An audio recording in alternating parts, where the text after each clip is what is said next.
பிதாகுமாரன் பரிசுத்தாவியானவராகிய திரியேக தேவனுக்கு என்றென்றும் உள்ள சதா காலங்களில் மகிமை உண்டாவதாக. கர்த்தருக்குள் அன்பானவர்களே, நாம் மீண்டுமாக இந்த இணைய வாயிலாக கூடி வருவதற்கு கிருபை செய்த தேவாதி தேவனுக்கு என்னுடைய ஸ்தோத்திரங்களை தெரிவித்துக் கொள்கிறேன். இணைய வாயிலாக கலந்து கொண்டிருக்கிற உங்கள் ஒவ்வொருவரை கர்த்தராகிய இயேசு கிறிஸ்துவின் நாமத்தினாலே நான் வாழ்த்தி வரவேற்றுக் கொள்கிறேன். நாம் பரிசுத்தாவியானுடைய வரங்களை தொடர் போதனையாக பல வாரங்களாக நாம் தியானித்து வருகிறோம். தியானித்து வந்ததில் இதுவரைக்கும் அப்போஸ்தல வரம், தீர்க்க தரிசன வரம், சுகமாக்கும் வரம், இந்த வரங்களை நாம் தியானித்து முடித்து விட்டோம். இன்றைக்கு நாம் பார்க்க போகிற வரம் அற்புதங்களை செய்யும் சக்தி, தி கிஃப்ட் ஆஃப் மிராக்கிள்ஸ். இதுவும் அஸ்திபார வரம் என்று சொன்னேன். அஸ்திபார வரங்களாக வேதாகமத்தில் குறிப்பிடப்பட்டுள்ளவர்கள் பிரதானமாக 6 வரங்கள்: அப்போஸ்தல வரம், தீர்க்க தரிசன வரம், சுகமாக்கு வரம், அற்புதங்களை செய்யும் சக்தி, பற்பல பாஷைகளை பேசுதல், பாஷைகளை வியாக்கியானம் பண்ணுதல். இது சபையினுடைய அஸ்திபார காலகட்டத்திலே அஸ்திபார வரமாக தேவன் ஏற்படுத்தினவைகள். அதில் இன்றைக்கு நாம் பார்க்கக்கூடியது அற்புதங்களை செய்யும் வரம். ரீசெண்டாக நடைபெற்ற சம்பவம். அமெரிக்காவிலே ஒரு சபையிலே மார்க்கு 16வது அதிகாரம் 16 முதல் 18 வரை சொல்லப்பட்ட வசனங்களின்படியாக நாங்கள் சர்ப்பங்களை எடுக்கப் போகிறோம் என்று சொல்லி சர்ப்பங்களை எடுத்து ஒரு உதவி போதகர், ஒரு சபையினுடைய விசுவாசி எடுத்து சபைக்கு முன்பதாக அறிவிக்கிறார்கள். பாருங்கள், சபையிலே இந்த மார்க்கு 16வது அதிகாரம் 16 முதல் 18 வரையுள்ள வசனங்களுடைய நிறைவேறுதலாக நாங்கள் இவற்றை செய்கிறோம் என்று சொல்லி பாம்பை எடுத்ததோடு மாத்திரமல்லாமல் அந்த பாம்பினுடைய விஷத்தையும் பருகுகிறார்கள். உடனடியாக சபையார் எல்லாரும் ஆரவார செய்கிறார்கள். சற்று நேரத்திற்குள்ளதாகவே அவர்கள் விஷம் உடம்பெல்லாம் ஏறி மயக்கமடைகிறார்கள். அன்று மாலைக்குள்ளே அவர்கள் இருவரும் மரணம் அடைகிறார்கள்.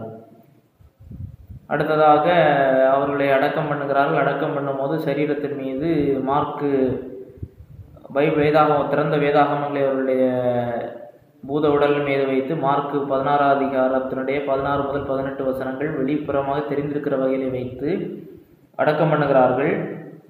பல மணி நேரம் அதுக்கு முன்பாக ஜெபித்தும் பார்த்தார்கள். ஆகினாலும் கடைசியில் அடக்கம் பண்ண வேண்டியதாயிற்று. அந்த வசனத்தை நாம் ஒரு முறை வாசிப்போம். மார்க்கு 16வது அதிகாரம் 16 முதல் 18 வரையுள்ள வசனங்களை வாசிக்கலாமா? மார்க்கு 16வது அதிகாரம் 16 முதல் 18 வரையுள்ள வசனங்கள்.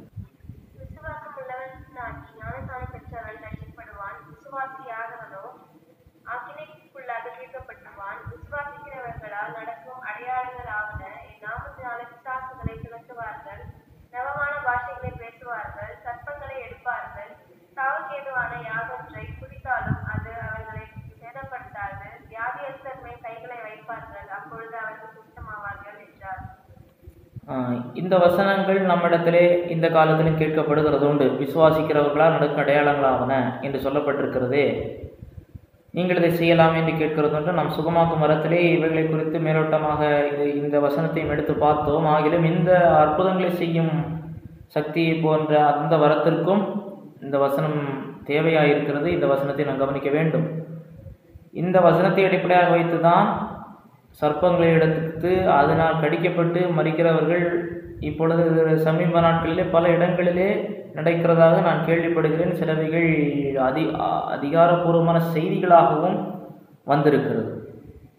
ஏன் இயேசு கிறிஸ்து அப்படி சொன்ன பிறகும் இன்றைக்கு சர்ப்பங்களை எடுத்தால் அதனால் கடிக்கப்பட்டு மறிக்க வேண்டிய நிலை வருகிறது? அற்புதங்கள் இன்றைக்கு நடைபெறுகிறதா? அற்புதங்கள் என்றால் என்ன? வேதாகம் சொல்லக்கூடிய அற்புதங்கள் என்ன? அது எப்படிப்பட்டவர்களாக இருக்கும்? ஒரு காரியத்தை அற்புதம், மிராக்கிள் என்று சொல்ல வேண்டுமானால் அதனுடைய அம்சங்கள் என்னென்னவாக இருக்க வேண்டும்? அந்த வரம் எப்படி புதிய ஏற்பாட்டு காலத்திலே குறிப்பாக இயேசு கிறிஸ்துவினுடைய வாழ்விலே, அப்போஸ்தலர் வாழ்விலே கிரியை செய்தது? இன்றைக்கு அது இருக்கிறதா இல்லையா? இருக்கிறதென்றால் ஏன் இருக்கிறது? இல்லை என்றால் ஏன் இல்லை? இல்லை என்று சொன்னால் இருக்கிறது, எங்களிடத்தில் இந்த வரம் இருக்கிறது என்று சொல்லுகிறவர்கள் சொல்லக்கூடியவருடைய காரியம் என்ன? தேவன் இன்றைக்கு அற்புதம் செய்கிறார் என்றால் எந்த அளவிலே செய்கிறார்? எப்படி நாம் புரிந்து கொள்வது? எந்த காரியங்களை தான் நாம் இன்றைக்கு பார்க்க போகிறோம். அற்புதம் வேதாகமத்தை விட்டு பிரிக்க முடியாத ஒரு வார்த்தை, அற்புதம். பழைய ஏற்பாட்டினுடைய சரித்திர சம்பவங்கள் துவங்கி புதிய ஏற்பாட்டினுடைய முதல் நூற்றாண்டு, கிபி முதல் நூற்றாண்டு வரைக்கும் அற்புதங்களை குறித்த செய்திகள் ஆங்காங்கு வந்து கொண்டே இருக்கும். குறிப்பாக யாத்திராகம புத்தகத்திலே மோசையுடைய காலகட்டத்திலே, அடுத்து எலியா எலிசா தீர்க்கதரிசியுடைய காலகட்டத்திலே, அடுத்ததாக இயேசு கிறிஸ்து அப்போஸ்தலருடைய காலகட்டத்திலே அற்புதங்கள் அதிபயங்கரமாக நடைபெறக்கூடியதாக இருக்கிறது. அற்புதங்கள் நடந்திருக்கிறது, அது இல்லை என்று நாம் சொல்லக்கூடாது. அற்புதங்கள் இல்லை என்று சொல்லி சிலர் பேசி வருகிறார்கள்.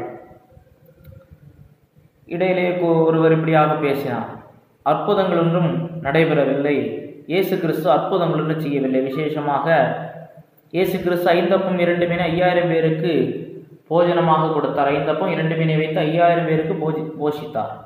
இதை அவர் எப்படி விளக்கினார் என்றால், இயேசு கிறிஸ்து அங்கு எந்த அற்புதமும் செய்யவில்லை, எந்த அற்புதம் நடைபெறவில்லை. மாறாக இயேசு கிறிஸ்து இதை கேட்ட பொழுது ஒரு சிறு பையன் தன்னிடத்தில் இந்த 5 அப்பத்தையும் 2 மீன்களையும் கொடுக்கிறான். உடனடியாக அங்கு இருந்த அனைவரிடத்திலும் ஏற்கனவே இருந்தது என்றாலும் அவர்கள் ஒளித்து வைத்திருந்தார்கள். அவன் கொடுத்த உடனே தங்கள் மனசாட்சிகள் குத்தப்பட்டு அவரவர் எல்லாரும் தங்களிடத்திருக்கிற உணவு பண்டங்களை கொடுக்கிறார்கள், அப்பங்களை கொடுக்கிறார்கள், மீன்களை கொடுக்கிறார்கள். அதெல்லாம் ஒன்று சீஷர்கள் வாங்குகிறார்கள், கொடுக்கிறார்கள். இப்படி பார்க்கும் பொழுது அனைவருக்கும் போஷிப்பிக்கப்பட்டார்கள். அதிகமாக வைத்தவர்களுக்கு மீதம் வரவில்லை, குறைவாய் வைத்தவர்களுக்கு தேவை வரவில்லை. ஒரு சமநிலை பிரமாணம், எல்லாருக்கும் சரிசமமாக ஒரு கம்யூனிசத்தை போன்ற ஒரு எல்லாருக்கும் பிரித்து கொடுத்தல், சரிசமமாக கொடுத்தது தான் அங்கு நடைபெற்றது. அற்புதம் நடைபெறவில்லை என்று சொல்லி சிலர் நூதனமாக உபதேசிக்கிறார்கள். ஆனால் வேதாகமம் அப்படி சொல்லவில்லை. 5 அப்பம் 2 மீனை ஆண்டவர் ஆசீர்வதித்து 5000 பேருக்கு உணவளித்தார் என்று சொல்லி பார்க்கிறோம். அது உண்மை. ஏன் உண்மை?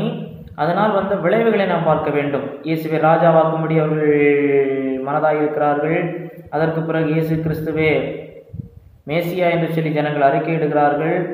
அடுத்ததாக ஜீவ அப்பத்தை குறித்து இயேசு பேசுகிறது. அதெல்லாம் எங்கு துவங்கினது? 5 அப்பம் 2 மீனை 5000 பேருக்கு உணவளித்ததிலிருந்து துவங்குகிறது. இது யோவான் சுவிசேஷம் 6வது அதிகாரத்தில் வருகிறது. நீங்கள் இது முடிந்தது நீங்கள் அதை படித்து பார்க்கும்படி விரும்புகிறேன்.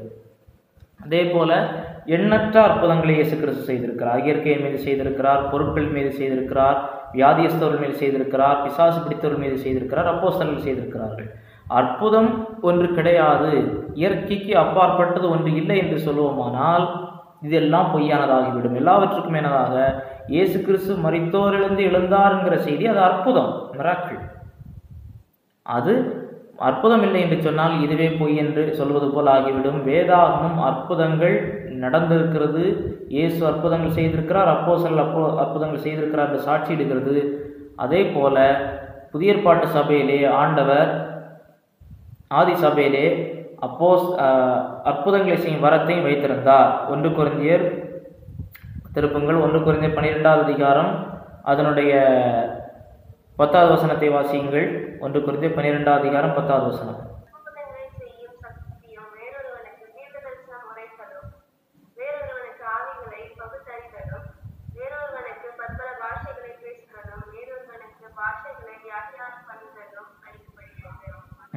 வேறொருவனுக்கு அற்புதங்களை செய்யும் சக்தியும், the gift of working of miracles.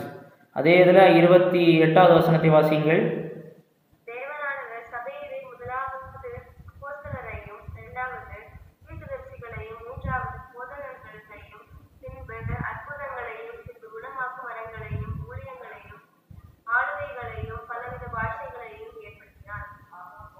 இருபத்தி 29வது வசனத்தை வாசியுங்கள்.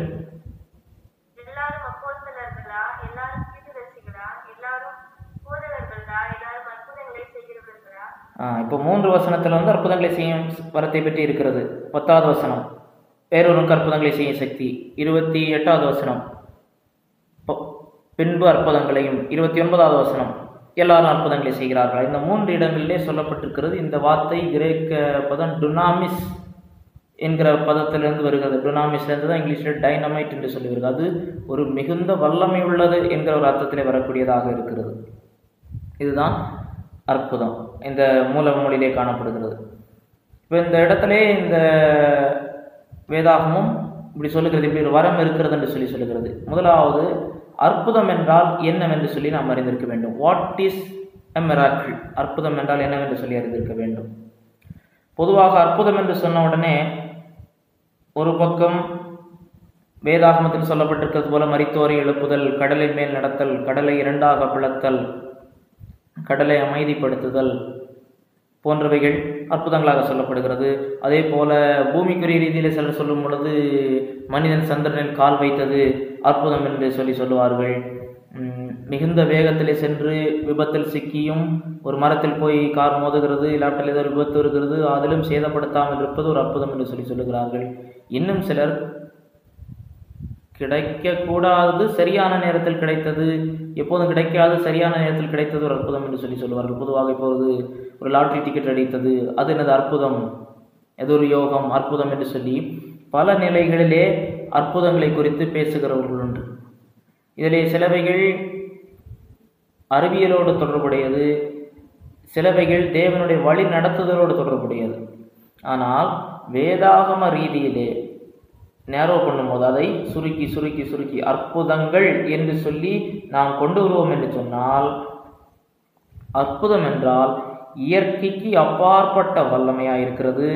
அது நம்முடைய சிந்தைகளை ஒரு மனிதனை ஆச்சரியத்தில் ஆழ்த்தக்கூடியது. அதோடு கூட கர்த்தருடைய ஊழியக்காரன் மூலமாக கர்த்தர் செயல்படக்கூடியது. இதுதான் வேதாகமத்திலே நேரடியாய் சொன்னோம் என்றால் அற்புதங்கள். இல்லாவிட்டால் புதிய ஏற்பாட்டின் வெளிச்சத்திலே அற்புதங்களை செய்யும் சக்தி என்று சொல்லும் பொழுது இயற்கைக்கு அப்பாற்பட்டது, இயற்கை விதிகள் என்று இருக்கிறது. அந்த இயற்கை விதிகளுக்கு அப்பாற்பட்டது. காண்பவர்கள் எப்பேற்பட்டவர்களாக இருந்தாலும் சரி, அவர்கள் அனைவரையும் ஆச்சரியத்தில் ஆழ்த்தக்கூடியது, அவருடைய சிந்தை மண்டலங்கள் முழுவதுமாக ஆச்சரியத்தில் அமிழ்த்தக்கூடியது, கர்த்தர் தம்முடைய ஊழியக்காரர்கள் மூலமாய் நிறைவேற்றக்கூடியதாக இருக்கிறது. இதுதான் வேதாகம ரீதியிலே அற்புதங்களை செய்யும் சக்தி என்று சொல்லலாம். இது வரமாக ஆதிசபையிலே செயல்பட்டது. இந்த அற்புதங்களை செய்யும் சக்தி என்கிற வரத்தோடு தொடர்புடையதாக பதங்கள் பைபிளிலே பயன்படுத்தப்பட்டிருக்கின்றன. வல்லமை என்று சொல்லக்கூடியது அற்புதம் என்கிற அர்த்தத்திலே 9 மொழிபெயர்க்கப்பட்டிருக்கிறது. அதிசயம் என்று சொல்லக்கூடியது ஒன்றர் 16 முறை பன்மையிலே வரக்கூடியது, பன்மையிலே வருகிறது. அது அடையாளங்கள் என்கிற பதத்தோடு தொடர்ந்து வரக்கூடியது. சைன் அடையாளம் வேதாகமத்திலே 70 முறை வருகிறது. அந்த 70 முறையிலே 60 முறைகள் அது அற்புதத்தோடு தொடர்புடையதாய் காணப்படுகிறது. ஒரு வசனத்தை வாசித்தால் உங்களுக்கு புரியும். யோவான் சுவிசேஷம் அதனுடைய 20வது அதிகாரம் 30-31 வாசியுங்கள். யோவான் சுவிசேஷம் 20வது அதிகாரம் 30-31. இந்த புஸ்தகத்தில் எழுதியிராதவரு அரே தமது சிஷ்யருக்கு முன்பாக செய்தார். இயேசு தேவனுடைய குமாரனாகிய கிறிஸ்து என்று நீங்கள் விசுவாசிக்கும்படியாகவும் விசுவாசித்து அவருடைய நாமத்தினாலே நித்திய ஜீவனை அடையும்படியாகவும் இவைகளை எழுதப்பட்டிருக்கிறது.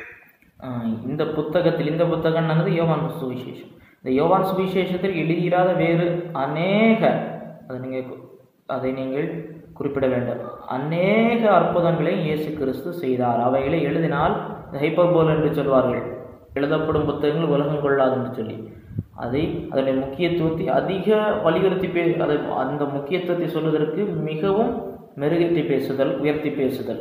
எழுதப்படும் புத்தகங்கள் உலகம் கொள்ளாதென்றால் ஒரு மனிதர் எழுத நினைக்க தொடங்கினால் அது சாத்தியப்படாத ஒரு காரியம். அந்த அளவிற்கு அற்புதங்கள் நடைபெற்றன என்று சொல்லி இன்னொரு வசனத்தை வாசியுங்கள். அப்போஸ்தலர் நடவடிக்கைகள் 2வது அதிகாரம் 22வது வசனம். அப்போஸ்தலர் நடவடிக்கைகள் 2வது அதிகாரம் 22வது வசனம். இஸ்ரவேலரே, நான் சொல்லும் வார்த்தைகளை கேளுங்கள். நீங்கள் அறிந்திருக்கிறபடி நசரேயனாகிய இயேசுவை கொண்டு தேவன் உங்களுக்குள்ளே பலத்த செய்கைகளையும் அற்புதங்களையும் அடையாளங்களையும் நடப்பித்து அவைகளினாலே அவரை உங்களுக்கு வெளிப்படுத்தினார். பலத்த செய்கைகளையும் அற்புதங்களையும் அடையாளங்கள். அப்போ இதில் முக்கியமாக வரக்கூடியது அந்த வசனத்தை நாம் பார்ப்போம். அப்போஸ்தலர் 2:22 என்னெல்லாம் வருகிறது? இயேசுவை கொண்டு தேவன் உங்களுக்குள்ளே பலத்த செய்கைகளையும், பவர், அற்புதங்களையும், ஒண்டர், அடையாளங்கள், சயின்ஸ். இயேசு கிறிஸ்துவுக்கு ஆவியினுடைய அனைத்து வரங்களும் அளவுக்கு அதாவது வித்தவுட் மெஷர், கணக்குக்கு உட்பட்டதாயிராமல் பூரணமாக கொடுக்கப்பட்டிருந்தது. அனைத்து வரங்களும் செயல்பட்டது, பூரணமாக செயல்பட்டது. அது எப்படி? பலத்த செய்கைகள், பவர், அற்புதங்கள், ஒண்டர், அடையாளங்கள், சயின்ஸ். இது அனைத்தும் இயேசு கிறிஸ்துவினுடைய வாழ்க்கையிலே ஒருங்கிணைத்து காணப்பட்டதாக இருந்தது. அப்படி என்றால் அற்புதங்களை செய்யும் சக்தி என்னவென்று சொன்னால் அந்த வரம் எப்படி இருக்க வேண்டும்? அந்த வரம் செயல்பட வேண்டுமானால் பலத்த செய்கைகள், அற்புதங்கள், அடையாளங்கள், இந்த மூன்றும் இணைந்து இருக்க வேண்டும். இந்த மூன்றும் இணைந்து இருந்தால்தான் அது அற்புதங்களை செய்யும் சக்தியின் வரமாக எடுக்க வேண்டும். இது முக்கியம். அற்புதங்களை செய்யும் சக்தி வரம் என்றால் இந்த மூன்றும் இருக்க வேண்டும். இயற்கைக்கு அப்பாற்பட்ட வல்லமை, இயற்கையின் விதிகளுக்கு, இயற்கையால் விளக்க முடியாத இயற்கைக்கு அப்பாற்பட்டது. கடலின் மேல் நடத்தல் இயற்கைக்கு அப்பாற்பட்டது. மரித்தோரை எழுப்புதல் இயற்கையின் மிகுது அப்பாற்பட்டது. பிசாசில் பிடிப்பட்டோரை ஒரே வார்த்தையாலே விடுவித்தல் இயற்கைக்கு அப்பாற்பட்டது.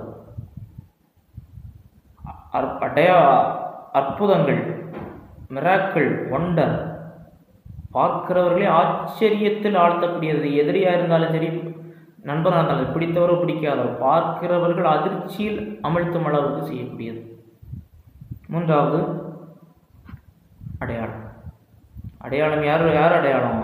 அந்த குறிப்பிட்ட நபர். அவர் யார்? கர்த்தருடைய ஊழியக்காரர், கர்த்தராகிய இயேசு கிறிஸ்து. இல்லாவிட்டால் அப்போஸ்தலர்கள். அது கர்த்தருடைய ஊழியக்காரர் மூலமாக வர வேண்டும். அந்த மூன்று காரியங்களையும் ஒன்றொன்றாக பார்ப்போம். முதலாவது இயற்கைக்கு அப்பாற்பட்ட வல்லமை, பலத்த செய்கைகள் அப்படி சொல்லலாம். பலத்த செய்கைகள் இல்லாவிட்டால் இயற்கைக்கு அப்பாற்பட்ட வல்லமை. இது என்னவென்று சொன்னால் இயற்கையின் விதிகளுக்கு அப்பாற்பட்டது. சூப்பர் ஆடட் டு நேச்சுரலா. C.S. லெவிஸ் என்கிற நிரூபணவியலாளர் என்ன சொல்கிறார் என்றால், ஒன்றை அற்புதம் என்று சொல்ல வேண்டும் என்று சொன்னால் இயற்கையின் விதிகள் மாற்றப்பட வேண்டும். இயற்கையின் விதிகள் என்று சொல்லும் பொழுது இயல்பாக தேவன் இயற்பியலிலே, புவியியலிலே ஒவ்வொரு காரியத்திற்கும் தேவன் விதிகளை வைத்திருக்கிறார். சமுத்திரத்திற்கு ஒரு எல்கையை வைத்திருக்கிறார், காற்றினுடைய அளவை நிர்மாணித்து வைத்திருக்கிறார், பூமியினுடைய புவியீர்ப்பு விசையை வைத்திருக்கிறார். அந்த இவைகள் எல்லாமே டிஸ்மிஸ் ஆகி இவைகளுக்கு நேர்மாறாக இவைகளை மீறி தேவன் நடைபெற வைக்கக்கூடியதை நாம் அற்புதம் என்று சொல்லலாம். இது மிராக்கிள். ஏனென்றால் தேவன் இவை எல்லாவற்றையும் படைத்தவர். அதை தேவன் தமக்கு சித்தமான வேளைகளிலே மாற்ற முடியும். சரித்திரத்திலே மாற்றியிருக்கிறார். வேதாகமத்தில் பதிவு செய்யப்பட்டிருக்கிறது. பழைய ஏற்பாட்டிலே குறிப்பாக மோசையின் காலகட்டத்திலே பதிவு செய்யப்பட்டிருக்கிறது. எலியா எலிசாவின் காலகட்டத்திலே பதிவு செய்யப்பட்டிருக்கிறது. இயேசு கிறிஸ்து அப்போஸ்தல காலகட்டத்திலே நடந்தது பதிவு செய்யப்பட்டிருக்கிறது. இனிமேல் உபத்திரவ காலத்திலே நடைபெறக்கூடியதாக வெளிப்படுத்தின விசேஷத்திலே பதிவு செய்யப்பட்டிருக்கிறது. 6வது அதிகாரம் முதற்கொண்டு நீங்கள் தொடர்ந்து வாசிப்பீர்களானால் 18வது அதிகாரம் வரைக்கும் திரும்ப வருகிறது வரைக்கும் பலவித அடையாளங்கள் நடக்கும் என்று சொல்லப்பட்டிருக்கிறது. அது நடைபெறப் போகிறது. இதற்கு முன்னுள்ளதெல்லாம் வேதாகமத்தில் நடந்திருக்கிறது. அதில் குறிப்பாக இயற்கைக்கு அப்பாற்பட்டு நடந்தது எவைகளெல்லாம் உள்ளடக்கும் என்று சொன்னால், குறிப்பாக இயேசு புதிய ஏற்பாட்டிலே பார்ப்போம். ஏனென்றால் புதிய ஏற்பாட்டிலே தான் நாம் வரங்களுக்குள்ளே வருகிறோம். அந்த வரங்களிலே பார்க்கும்போது இயேசு கிறிஸ்து அப்போஸ்தலருடைய ஊழியத்திலே பார்க்கும் பொழுது குறிப்பாக வியாதியின் மீது அதிகாரம். நான் ஏற்கனவே சொன்னேன், இரண்டும் இந்த வியாதியின் மீது அதிகாரமாக இருக்கிறது. சுகமளிக்கும் வரத்தோடும் தொடர்புடையதாக இருக்கும், அற்புதங்களை செய்யும் சக்தியுடன் தொடர்புடையதாக இருக்கும். வியாதிகள் மீது அதிகாரம், அதாவது ஒரே இமைப்பொழுதில் இன்ஸ்டன்டாக ஒரு பெரிய கொடிய நோய், மரணத்திற்கு ஏதுவான நோய், அதிலிருந்து இமைப்பொழுதில் இயல்பு நிலைக்கு திரும்ப வருவது, இது இயற்கைக்கு அப்பாற்பட்டது. இது இயற்கையின் விதிகளாலே, மருத்துவத்தாலே செய்ய முடியாதது. மருத்துவத்தால் இதற்கு விளக்கம் கூற முடியாது. இது அடுத்ததாக அசுத்தாவிகளின் மீது அதிகாரம். அசுத்தாவிகளினுடைய செயல்பாடு அவைகளை பூமிக்குரிய இயற்கையின் விதிகளாலே விளக்கிவிடவோ செய்துவிடவோ முடியாது. இவைகளின் மீது, ஏனென்றால் அவைகளுடைய செயல்பாடே ஆவிக்குரிய ரீதியில் இருக்கும். அசுத்தாவியுடைய செயல்பாடு, எனவே எபேசியர் 6வது அதிகாரத்தில் சொல்கிறது, நமக்கு ஒரு ஆவிக்குரிய யுத்தம் உண்டு என்று சொல்லி அவைகளிலே ஜெயங்கொள்ளுதல். குறிப்பாக பிசாசினால் பிடிக்கப்பட்டவர்களை, அதாவது அசுத்தாவினால் பிடிக்கப்பட்டவர்களை இமைப்பொழுதிலே அந்த பிடியிலிருந்து விடுதலை ஆக்குதல் இயேசு கிறிஸ்துவினுடைய ஊழியத்திலே நடைபெற்றது. அப்போஸ்தலருடைய ஊழியத்தில் நடைபெற்றது. இவர்கள் அப்போஸ்தலர் அந்த பட்டணத்தில் நுழையும் போதே ஒரு புதிய பட்டணத்திற்கு நுழையும் அது அங்கே அசுத்தாவியினால் பிடிக்கப்பட்டிருக்கிறவர்கள் இவர்கள் அங்கு வரும்போதே அந்த அசுத்தாவிகள் அல்லது அவர்களை விட்டு வெளியேறி செல்லுதல். இயேசு கிறிஸ்துவின் ஊழியத்தில் நடந்தது, அப்போஸ்தலர் ஊழியத்தில் நடந்தது. அடுத்ததாக இயற்கையின் மீது அதிகாரம். புயலை அமர்த்த செய்தல், கடலின் மேல் நடத்தல். சிலர் இன்றைய நாட்களிலே தண்ணீரில் நடக்கிறோம் என்று காலை வைத்து மரித்தும் போய் இருக்கிறார்கள், ஆபத்து ஆன நிலையை எட்டி இருக்கிறார்கள். சாதாரண தண்ணீரிலே இயேசு கிறிஸ்து கடலின் மேல் நடந்தார். திடப்பொருட்களின் மீது அதிகாரம், மல்டிப்ளிகேஷன், தண்ணீர் திராட்சரசமாக மாறுதல். 5 அப்பம் 2 மீன் 5000 பேருக்கு போஷிக்கப்படத்தக்கதான அதிகாரம். இவைகள் திடப்பொருட்கள் மீது அதிகாரமாயிருக்கிறது. அடுத்ததாக மரணத்தின் மீது அதிகாரம். மரணம் எப்படி வருகிறது? காரணங்கள் உண்டு. நாம் ஏற்கனவே பார்த்திருக்கிறோம் மரணத்தை பிறகு சம்பவிப்பது என்னவென்று சொல்லி. ஆனால் மரித்ததற்கு பிறகு உயிர் திரும்ப, உண்மையாக டெத் சர்டிஃபிகேட் கொடுத்தாச்சு, மரணம் ஆகிவிட்டதென்று சான்றளிக்கப்பட்ட பிறகு பிலாசருடைய 4 நாட்கள் கழிஞ்சிட்டு அதற்கு பிறகு உயிர் வரக்கூடியது இது அற்புதம். இவைகளை தான் அற்புதம் என்று சொல்லுவோம். பலத்த செய்கைகள் இயற்கைக்கு அப்பாற்பட்டது. இவைகள் அனைத்துமே இயற்கைக்கு அப்பாற்பட்டதாக இருக்கிறது. அதில் குறிப்பாக 2வது நாம் பார்த்தது இயற்கைக்கு அப்பாற்பட்டது, அதாவது பலத்த செய்கைகள், அற்புதங்கள், ஒண்டர், அதாவது நம்முடைய சிந்தை மண்டலங்களை ஆச்சரியத்திற்குள் ஆழ்த்தக்கூடியது. எப்பேற்பட்ட மனிதராக இருந்தாலும் ஆச்சரியத்திற்குள் ஆழ்த்தக்கூடியது.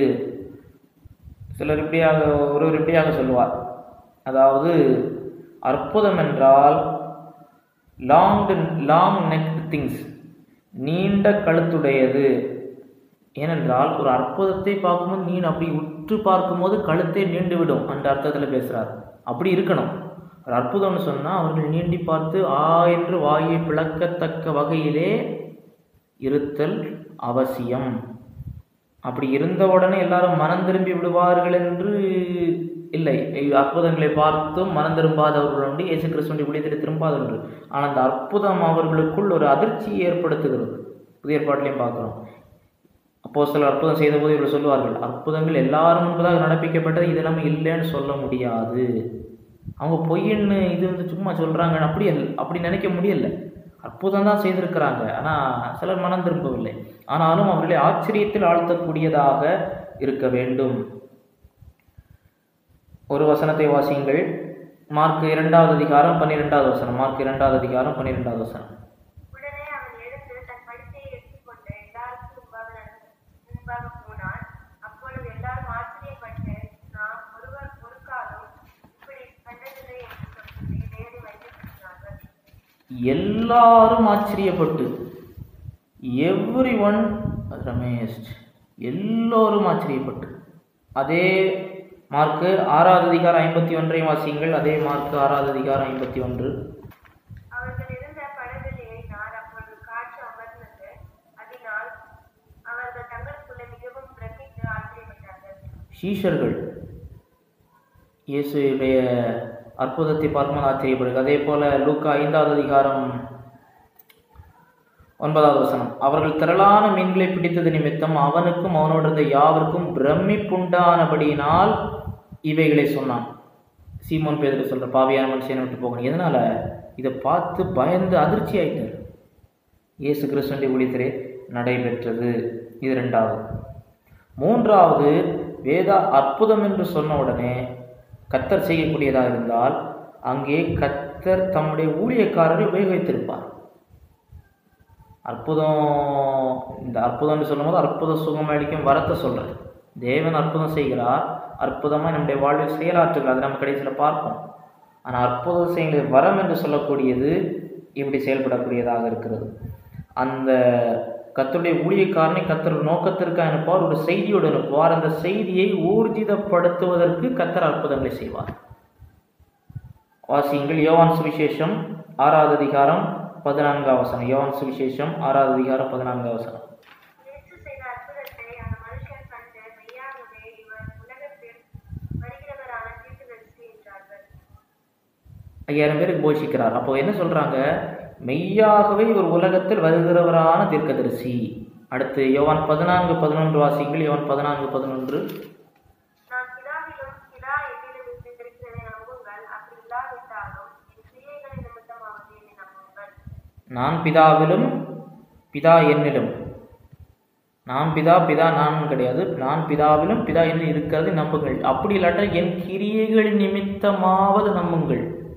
எதுக்கு இப்போ எதுக்கு அந்த கிரியை? இதை நம்பணும். ஒரு message to confirm the veracity or truthfulness of the message. அதற்காக அற்புதம். அதே போல் அப்போஸ்தலர் 9:42 வாசிக்கிறேன். இது யோப்பா பட்டணம் எங்கும் தெரிய வந்தது. அப்பொழுது அநேகர் கர்த்தரிடத்தில் விசுவாசம் உள்ளவர் நானார்கள். பேதுரு தொற்கால் எனப்பட்ட தபித்தாளை எழுப்பும் பொழுது, அப்போ காஸ்பல் அங்கே போகுது. கர்த்தர் அடையாளங்கள் நடப்பிக்கிறாரு. அநேகர் கர்த்தரிடமாய் சேர்க்கப்படுவதற்கு, கர்த்தருடைய வார்த்தை செல்வதற்கு. அதே போல் அப்போஸ்தலர் 13:12 அப்பொழுது அதிபதி சம்பவித்ததை கண்டு கர்த்தருடைய உபதேசத்தை குறித்து அதிசயப்பட்டு விசுவாசித்தான். இது யாருக்கு மேலே வருது?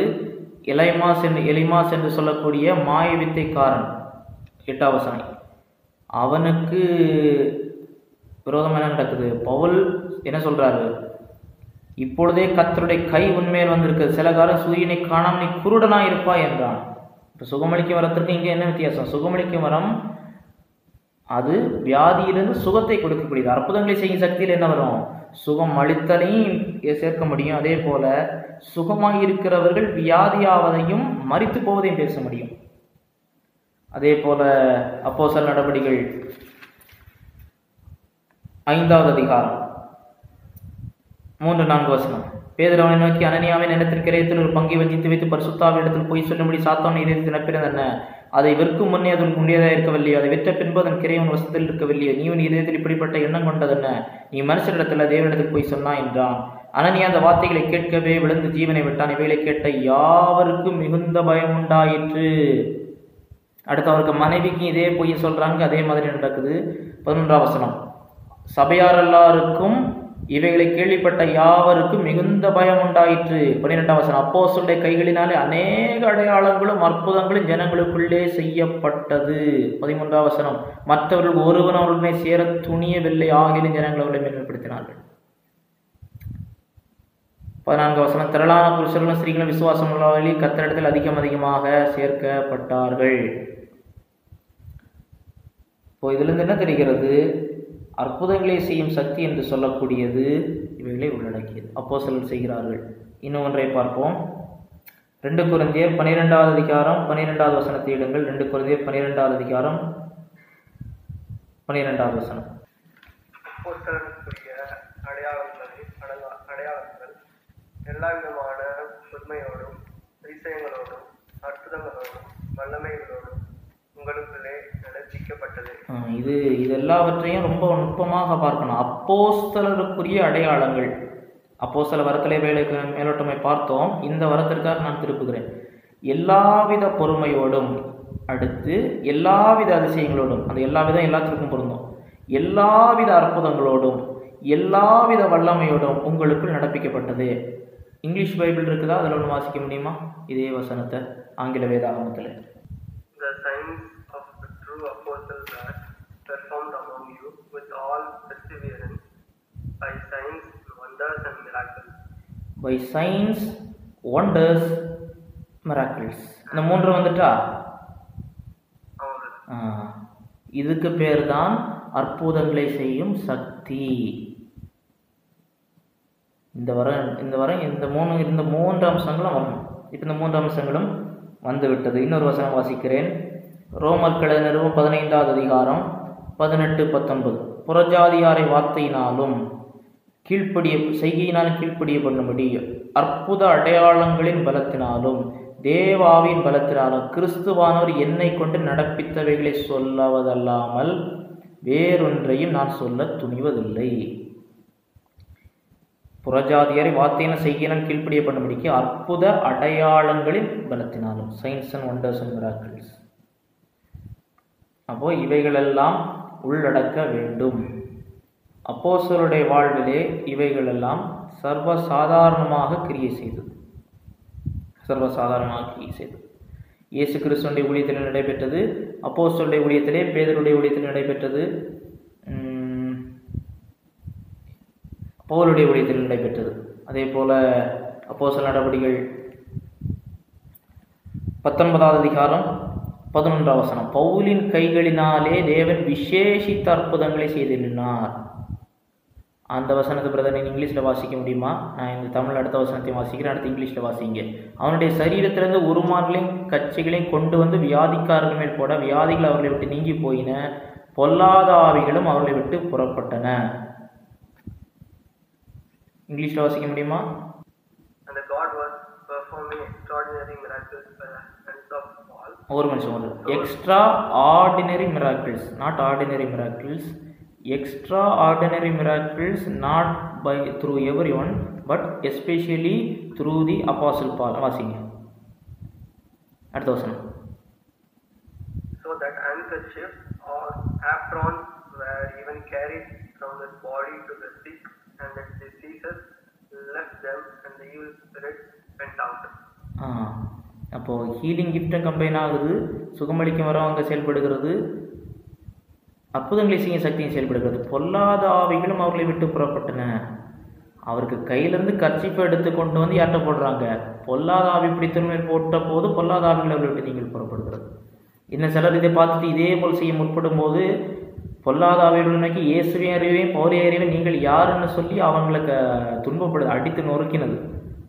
எபேசுவில் குடியிருந்த யூதர் கிரேக்கர் அனைவருக்கும் தெரிய வந்தபோது அவர்கள் எல்லாரும் பயமடைந்தார்கள், கர்த்தராகிய இயேசுவின் நாமம் மகிமைப்பட்டது. இதெல்லாம் நடக்குது. பார்த்தீங்கன்னா அந்த ஒரு செயினாக அந்த 3 காரியங்கள் அப்படி கோர்வையாக வருகிறது.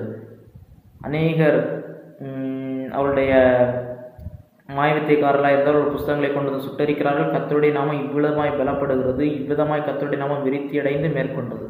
இப்படியாக இயேசு கிறிஸ்துவினுடைய காலத்திலே, அப்போஸ்தலருடைய காலத்திலே இருந்தது. இன்றைக்கு எப்படி இருக்கிறது? இது அற்புதம்னா இதுதான். அற்புத சுகமளிக்க வரம் என்றால் இதுதான். அற்புத சுகமளிக்க வரம் என்று சொல்லக்கூடியது நான் அவர் ஜெபிச்சார், எனக்கு உடம்பு நல்லாயிற்று, கொஞ்சம் சுகமாக இருக்கிறேன், கொஞ்சம் முன்னேற்றம் இருக்குதுன்னு எதுவுமே கிடையாது. அற்புத சுகமளிக்கும் வரம் என்று சொன்னாலே இயற்கையின் விதிகள் மாற்றப்பட வேண்டும், பார்க்கிறவர்கள் ஆச்சரியப்பட வேண்டும், அதுவும் கர்த்தருடைய ஊழியக்காரன் மூலமாக அவர் அறிவிக்கிற வார்த்தை உறுதிப்படுத்தப்பட வேண்டும், அந்த பட்டணமே அதிர்ச்சி அடைய வேண்டும், பட்டணம் முழுவதற்கும் பரவ வேண்டும்.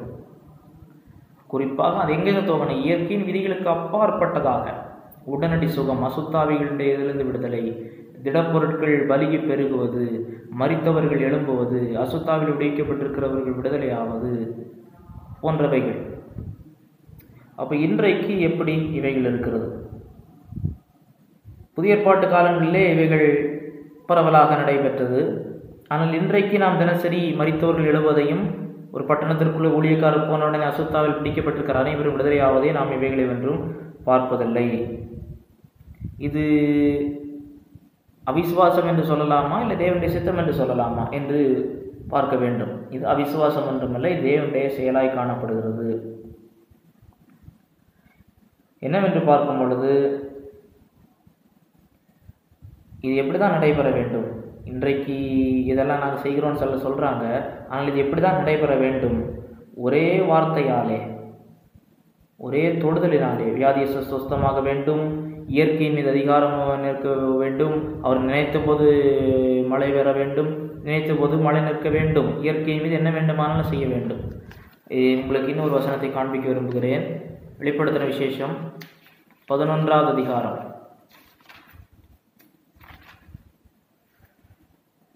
அதனுடைய 5-6 வசனங்கள். ஒருவன் அவர்களை சேதப்படுத்த மனதாக இருந்தால் அவருடைய வாயிலிருந்து அக்கினி புறப்பட்டு அவருடைய சத்துருக்களை பட்சிக்க, அவர்களை சேதப்படுத்த மனதாக இருக்கிறவன் எவனோ அவன் அப்படியே கொல்லப்பட வேண்டும். அவர்கள் தீர்க்க தரிசனம் சொல்லி வருகிற நாட்களே மழை பெய்யாதபடிக்கு வானத்தை அடைக்க அவர்களுக்கு அதிகாரம் உண்டு. அவர்கள் தண்ணீரை ரத்தமாக மாற்றும், தங்களுக்கு வேண்டும் போதெல்லாம் பூமியை சகலவித வாதிகளும் வாதிக்க அவர்களுக்கு அதிகாரம் உண்டு. இதுதான் அற்புதங்களை செய்யும் சக்தி. இது இனி சபை எடுத்துக்கொள்ளப்பட்ட பிறகு நடைபெறக்கூடிய காரியங்கள். இப்படி இருக்க வேண்டும். ஒரே வார்த்தையிலே இவைகளெல்லாம் செய்ய வேண்டும். உங்களுக்கு தெரிந்து யாராவது அப்படி இருக்கிறார்களா என்று நினைத்து பாருங்கள். எனக்கு தெரிந்து இதுவரைக்கும் இந்த உலகத்திலே இப்பொழுது யாரும் கிடையாது. சிலர் சொல்லலாம் அது அங்கங்கே நடக்குது, அங்கங்கே நடக்குது, ஏதோ ஒரு இடத்துல நடக்குதுன்னு சொல்லி. அன்றைக்கு தொலைக்காட்சியும் இல்லை, சமூக வலைதளமும் இல்லை, ஒன்றும் இல்லை. ஆனால் இது நடைபெற்ற உடனே என்ன பைபிளில் வரும், அந்த பட்டணம் முழுவதற்கும் பயம் உண்டாயிட்டு. இந்த பட்டணம் முழுவதற்கும் இது பரவினது. எந்த சமூக வலைதளமும் இல்லை, எந்த மீடியாவும் இல்லை, இந்த தொலைபேசி தொலைக்காட்சி ஒன்றும் கிடையாது. ஆனால் இன்றைக்கு இது அத்தனையும் இதுவரை உலகம் கண்டிராத அளவுக்கு தொழில்நுட்பம் தகவல் பரிமாற்றமும் நாம் நினைத்து பார்க்க முடியாத அளவு பெருகியிருக்கிற நாட்களிலே ஏன் இவைகள் நடைபெறவில்லை என்று சொல்லி நாம் அறிந்திருக்க வேண்டும்.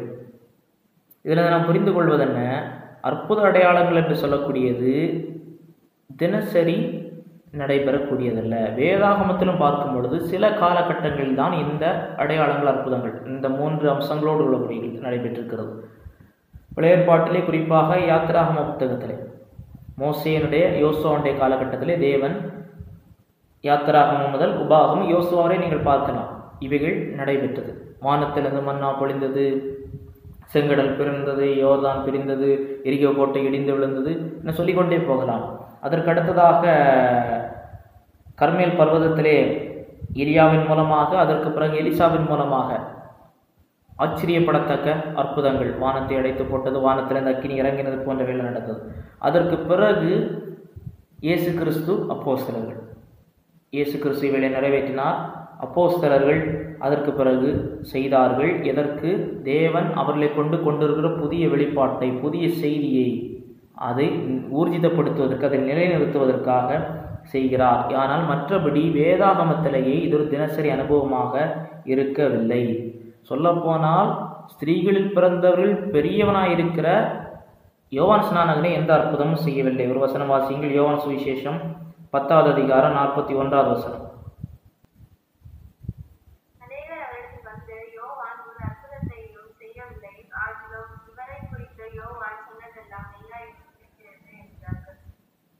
யோவான் ஒரு அற்புதமும் செய்யவில்லை. அப்போ அற்புதம் செய்கிறது, that is not a normative thing, that is unique. அற்புதங்கள் தினசரி வாழ்க்கையிலே ஒவ்வொரு விசுவாசியும் செய்வது அல்ல, செய்து கொண்டிருக்கக்கூடியவைகள் அல்ல.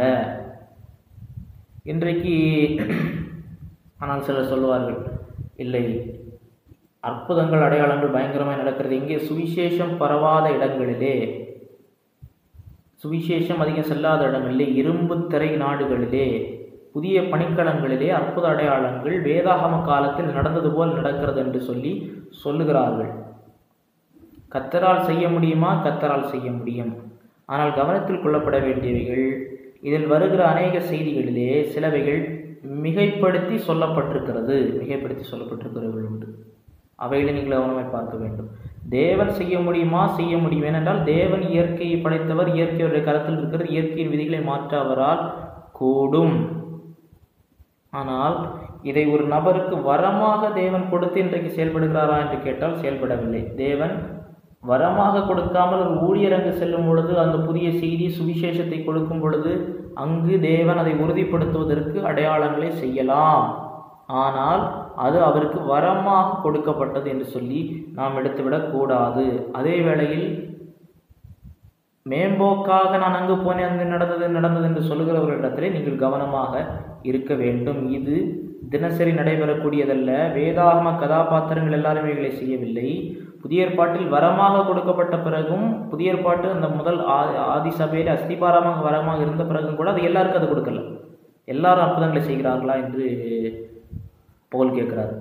புதிய ஏற்பாட்டிலே இயேசு செய்தார். இயேசுக்கு பிறகு அப்போஸ்தலர்களால் அடையாளப்படுத்தப்பட்ட வெகு சிலர் ஒரு புதிய இடத்தில் போகும்போது வசனத்தை உறுதிப்படுத்துவதற்கு, புதிய செய்தியை உறுதிப்படுத்துவதற்கு, புதிய வெளிப்பாட்டை உறுதிப்படுத்துவதற்காக அவைகள் கொடுக்கப்பட்டது என்று சொல்லி பார்க்க வேண்டும். இதில் ஒன்று கவனமாக இருக்க வேண்டும். இந்த அடையாளங்களை தேடுகிறவரிடத்தில் கவனமாக இருக்கும்.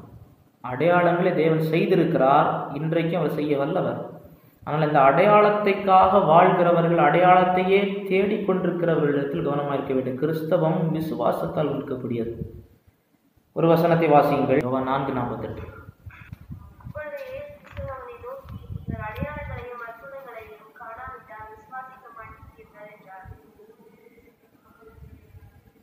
இயேசு கிறிஸ்து என்ன சொல்றார்? நீங்கள் அடையாளங்களை அற்புதங்களை காணாவிட்டால் விசுவாசிக்க மாட்டீர்கள். அடுத்த ஒரு வசனம் வாசிக்கிறேன். லூக்கா 11:29. ஜனங்கள் திரளாய் கூடி வந்திருக்கிற பொழுது அவர், இந்த சந்ததியார் பொல்லாதவர்களாக இருக்கிறார்கள், அடையாளத்தை தேடுகிறார்கள், ஆனால் யோனா தீர்க்கதரிசியின் அடையாளம் என்று வேறு அடையாளம் இவர்களுக்கு கொடுக்கப்படுவதில்லை. இயேசு கிறிஸ்து இங்கு அதை பெருமையாக பேசவில்லை. இவர்கள் தேடுவதை தேவன் செய்கிறார், அதில் செய்தார், அன்றைக்கு செய்து கொண்டிருந்தார் இயேசு தன்னுடைய வாழ்நாட்களிலே. ஆனால் அடையாளத்தையே தேடி தேடி தேடி தேடி தேடி தேடி நம்புவோம், அதனுடைய நோக்கத்தை மறந்து விடுவோம் என்று சொல்லக்கூடியது வேதனைக்குரியது. அதே போல லூக்கா யோவான் 6ஆம் அதிகாரம் நீங்கள் கண்டிப்பாக படிக்க வேண்டும். 5 அப்பம் 2 மீன் 5000 பேருக்கு போஷிக்கிறார். உடனடியாக என்ன சொல்லுகிறார்கள்? அவரை ராஜாவாக பிடித்து கொண்டு போக மனதாக இருக்கிறார்கள். எதற்கு? அவருடைய மேசியாவை பரிபூரணமாக அவர்கள் ஏற்றுக்கொண்டதுனால அல்ல. இவர் ராஜாவாக இருந்தால் நமக்கு சாப்பாட்டுக்கு பஞ்சமே இல்லை. தினசரி அவர் ஒரு மெஜிஷியன் போல, மாயவத்தைக்காரரை போல நமக்கு தினசரி புதிய புதிய உணவு பதார்த்தங்களை செய்து கொண்டே இருப்பார் என்று சொல்லி அந்த எண்ணத்தில் பேசுகிறார்கள். அதே நபர்கள் அடுத்து இயேசு பிரசங்கித்த போது அதற்கு பிறகு கேள்வி கேட்கிறத பார்ப்போம். அதே போல லூக்கா 1ஆம் அதிகாரம் 18 முதல் 20 வரை உள்ள வசனங்களிலே பார்க்கும் பொழுது, சகரியா யோவான் ஸ்நானனுடைய அப்பா யோவான் ஸ்நானனுடைய பிறப்பை குறித்து தேவதூதன் காபிரியல் முன்னறிவித்த உடனே அதுக்கு அடையாளத்தை கேட்கிறார். அப்போ என்ன சொல்றார்? உன்னி சில காலம் பேசாமல் ஊமையனா இருப்பாய், தண்டனை வருகிறது. ஆனால் லூக்கா 1ஆம் அதிகாரம் 38வது வசனத்திலே இயேசுவின் தாயாகிய மரியாள் அவங்க எப்படி இதை அணுகுகிறாங்கன்னு பார்க்கக்கூடியது நமக்கு பிரயோஜனமாக இருக்கு. லூக்கா 1ஆம் அதிகாரம் 38வது வசனம். அதற்கு மரியாள், இதோ நான் ஆண்டவருக்கு அடிமை, அவருடைய வார்த்தையின்படி எனக்காக கடவுள் என்றாள். அப்பொழுது தேவதூதனோட இடத்துல போய்விட்டான். அவங்க என்ன சொல்றாங்க? பரிசுத்தாவின் இடத்துல உன்னதனுடைய பலம் என்னிடம். இது தேவனாலே கூடாத காரியம் ஒன்றும் இல்லை. அதுக்கு மேலே அவங்க அடையாளம் கேட்கல. இல்லை அப்படின்னா எனக்கு அடையாளத்தை காண்பியும். கர்த்தர் செய்வாரா? அவன் ஆண்டவருக்கு அடிமை, கர்த்தர் செய்கிறாரா? அவர் செய்யட்டும் என்று சொல்லக்கூடியது. ஆகிலும் நாம் இதிலே அப்போ நான் அறிந்து கொள்ள வேண்டியது என்ன? அடையாளங்களை, இந்த மாதிரிப்பட்ட அடையாளங்கள் நடந்தால்தான் நம்புவேன் என்று சொல்லி கர்த்தரை பரீட்சை பார்க்கக்கூடாது. கர்த்தர் என்ற சபையின் யுகத்திலே அப்படி செயல்படுவதில்லை. இந்த புதிய ஏற்பாட்டிலே தேவன் வசனத்தை உறுதிப்படுத்த அப்போஸ்தலர்கள் மூலமாக ஒரு புதிய வெளிப்பாடு உலகத்திற்கு வருகிறது. வசனம் புதிய ஏற்பாடாக வருகிறது. அதை உறுதிப்படுத்த தேவன் இந்த அற்புத அடையாளங்களை கொடுத்தார். ஒரு வசனத்தை வாசியுங்கள். லூக்கா எபிரேயர் 2வது அதிகாரத்திற்கு திருப்பிக் கொள்ளுங்கள். எபிரேயர் 2வது அதிகாரம் அதனுடைய 3-4 வாசியுங்கள்.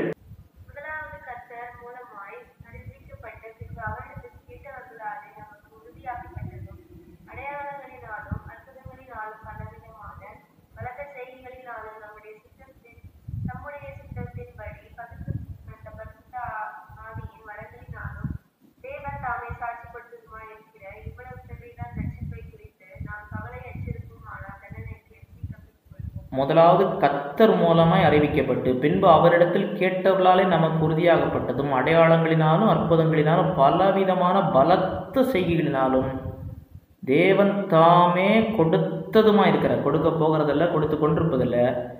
இவ்வளோ பெரிதான ரட்சிப்பை குறித்து இது இப்பொழுது தினசரி நடந்து கொண்டிருப்பதாக அவர் சொல்லலாம். அவர் என்ன சொல்றாரு? கர்த்தர் அப்போஸ்தலர் மூலமா நடந்தது. வசனம் கொடுத்தாச்சு. வசனம் கொடுப்பதற்காக இவைகளை செய்தார் என்று சொல்லக்கூடியது. அப்போ கர்த்தர் அற்புதங்களை செய்கிறாரா? கண்டிப்பாக தேவன் நம் வாழ்விலே ஆச்சரியமான காரியங்களை செய்கிறார். ஆனால் அதை அற்புதங்களை செய்யும் சக்தி என்கிற வரத்தோடு தொடர்புபடுத்தக்கூடாது. அந்த வரம் அல்ல. அந்த வரம் என்று சொல்லக்கூடியது இயற்கையின் விதிகள் மாற்றப்படும். அந்த வரம் பார்ப்பவர்கள் எல்லாம் ஆச்சரியத்தில் அமிழ்த்தும். அந்த வரம் கர்த்தருடைய ஊழியக்காரன் மூலமாக ஒரு வெளிப்பாட்டை, ஒரு வார்த்தை உறுதிப்படுத்த கொடுக்கப்படும். அதற்கு இன்றைக்கு அவசியம் இல்லை. ஆனால் கர்த்தர் நம் வாழ்விலே அற்புதங்கள், அதாவது அற்புதங்கள் என்று சொல்லும் பொழுது ஆச்சரியமன் வழி நடத்துகிறார். டிவைன் ப்ராவிடன்ஸ், அது கர்த்தருடைய பிள்ளைகள் ஒவ்வொருவருக்கும் உண்டு. அவருடைய சூழ்நிலைக்கு கர்த்தர் உதவி செய்வார். விபத்து சூழ்நிலையிலே பாதுகாப்பார். அது சிலவேளை ஆச்சரியத்தை ஏற்படுத்தலாம். ஆனால் அது அற்புதங்களை செய்யும் வரம் கிடையாது. ஆனால் வரம் என்று சொல்லக்கூடியது இந்த மூன்றும் கண்டிப்பாக இணைந்து செயல்படும். அதில் கர்த்தருடைய ஊழியக்காரன் மூலமாக கர்த்தருடைய வார்த்தையை உறுதிப்படுத்த கொடுக்கப்பட வேண்டும். அதற்கு இன்றைக்கு அவசியமில்லை. ஆனாலும் கர்த்தர் செய்கிறார். ஆனால் இது ஒரு வரமாக ஒரு நபருக்கு கொடுத்து செய்வதில்லை. வரமாக கொடுத்து விரலை நீட்டி உனக்கு நன்மையாக நடக்கும் இல்லாவற்றில் தீமையாக நடக்கும் என்று சொல்லுவதில்லை. அப்படி கொடுத்திருப்பார் என்று சொன்னால் இன்றைக்கு அந்நிய சப்பீரால் மரித்ததை போன்று இன்றைக்கு சபைகளிலே கல்லறை தோட்டங்கள் தான் பெருகி இருக்கும். அப்படி இருந்திருக்கும் என்று சொன்னார். ஆனால் இன்றைக்கு அது இல்லை. சரி, இப்பொழுது இது சம்பந்தமாக சில கேள்விகள், பொதுவாக எழக்கூடிய சில கேள்விகளை நான் உங்களுக்கு நம்ம சுருக்கமாக பார்க்க போகிறோம். அதுக்கு பிறகு நீங்கள் கேட்கலாம். பொதுவாக இதை குறித்து எழக்கூடிய கேள்விகள், அற்புதம்னா என்னென்னு ஒருத்தர் கேட்குறான்னு பார்ப்போம். சரி, அற்புதம்னா என்னென்னு கேட்கும் பொழுது நீங்கள் முதலாவது என்ன சொல்ல வேண்டும்? இந்த ரோமர் 1 கொரிந்தியர் 12ஆம் அதிகாரம் 10வது வசனம் 28, 29 இந்த வசனங்களிலே சொல்லப்பட்டிருக்கிறது. டுனாமிஸ் என்கிற கிரேக்க பதத்திலிருந்து வந்திருக்கிறது. ஒரு ஆச்சரியமான செயல். டுனாமிஸ், டைனமைட், ஒரு வல்லமை மிகுந்த ஒரு செயல். இயற்கையின் விதிகளுக்கு அப்பாற்பட்டதாக இருக்கக்கூடியது, பார்ப்பவர்களை ஆச்சரியத்தில் அமிழ்த்தக்கூடியது, கர்த்தருடைய ஊழியக்காரன் மூலமாக செயல்படக்கூடியது. இவைகளை நீங்கள் சொல்ல வேண்டும். அதே போல இவைகள் எப்படி செயல்பட்டது என்று சொல்லுவீர்கள் என்று சொன்னால் அப்போஸ்தலர் நடவடிக்கைகளுக்கு நீங்கள் திருப்ப வேண்டும். இயேசு கிறிஸ்துவனுடைய ஊழியத்தை நீங்கள் காண்பிக்க வேண்டும் எப்படி செய்தது என்று சொல்லி. நான் இன்னொரு வசனத்தை உங்களுக்கு காண்பிக்கிறேன். அப்போஸ்தலர் நடவடிக்கைகள் 4வது அதிகாரம் வாசியுங்கள். 29, 30. அப்போஸ்தலர் நடவடிக்கைகள் 4வது அதிகாரம் 29, 30. இப்பொழுதும் கர்த்தாவே, அவர்கள் பயமுறுத்தல்களை தேவனின் கவனித்து உம்முடைய பரிசுத்த பிள்ளையாகிய இயேசுவின் நாமத்தினாலே அடையாளங்களும் அற்புதங்களும் நடக்கும்படி செய்து விஞ்ஞானிகளை குணமாக்கும்படி உம்முடைய கரத்தை நீக்கி உம்முடைய ஊழியக்காரர் உம்முடைய வசனத்தை முழு தைரியத்தோடும் சொல்லும்படி அவர்களுக்கு அனுகிரகம் செய்தருளும் என்றார்கள். எப்படி ஜெபிக்கிறாங்க? இதுதான் அற்புத அடையாளம். இதுதான் நீங்கள் காண்பிக்கணும். ஒருத்தர் இது உண்மையிலே அற்புதம் சுகம் அளிக்கும் வரம் என்றால் இவைகளை உள்ளடக்கியதாக இருக்க வேண்டும். அடுத்ததாக பவுல் செய்த வேலை காண்பிக்க வேண்டும். எலிமாசுக்கு செய்த வேலை காண்பிக்க வேண்டும். அப்போஸ்தலர் 13ஆம் அதிகாரத்திலே. அதே போல பேதுருக்கு அற்புதம் நடைபெற்றதை காண்பிக்க வேண்டும். ஆச்சரிய விதமாக அவர் சிறைச்சாலையிலிருந்து விடுவிக்கப்பட்டதை காண்பிக்க வேண்டும். அதே போல அனனியா சப்பீராளுக்கு நடைபெற்றதை காண்பிக்க வேண்டும். அப்போஸ்தலனாகிய பவுல் மூலமாக நாம் பார்த்தோம், ஆசியாவில் உள்ளவர்கள் மத்தியிலே கர்த்தர் எப்படி விசேஷித்தமை செய்தார் என்று காண்பிக்க வேண்டும். இவைகளை நீங்கள் அறிந்திருக்க வேண்டும். அதே வேளையில் அற்புத சுகமளிக்கும் வர செயல்பட்ட பொழுது அவைகள் ரட்சிப்புக்கேற்ற விசுவாசத்தை எல்லா காலத்திலும் கொண்டு வரவில்லை என்பதை அறிந்திருக்க வேண்டும். இப்போது லூக்கா 16ஆம் அதிகாரத்தில் அந்த ஐஸ்வர்யவான் லாசருடைய அந்த சம்பவத்தை குறித்து இயேசு கிறிஸ்து பேசும் பொழுது நான் போய் சகோதரருக்கு சொல்ல வேண்டும் சொல்லி அவர்களை அப்போ இயேசு என்ன சொல்கிறார்? சகோதரர் போனவர்கள் ஆச்சரியப்பட்டாங்க, வந்துட்டானேன்னு சொல்லி. ஆனால் அவங்க என்ன செய்ய மாட்டாங்க, அது வேண்டாம். அவர்களுக்கு மோசையும் தீர்க்கதரிசிகளும் உண்டு. மோசை என்றால் பஞ்சாகமும், தீர்க்கதரிசிகள் என்றால் தீர்க்கதரிசிகளுடைய புத்தகங்கள் உண்டு.